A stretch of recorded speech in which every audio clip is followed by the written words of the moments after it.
How to remove background from photo in Capcut. Let's get started. Firstly, make sure you are using the latest version of Capcut app. Once you check that, you can launch the Capcut app.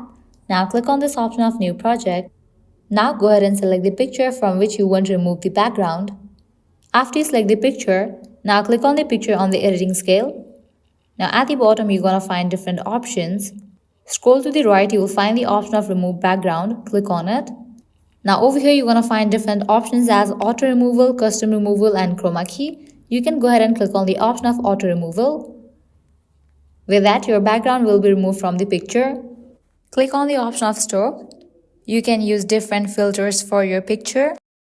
Now go ahead and click on this option of custom removal. You can use this brush to recover the picture and the unselected part of the picture will be removed. Well, this is how you can easily remove background from photo in Capcut. At the end, if you guys find this video helpful, don't forget to like, share and subscribe to our channel. Thank you.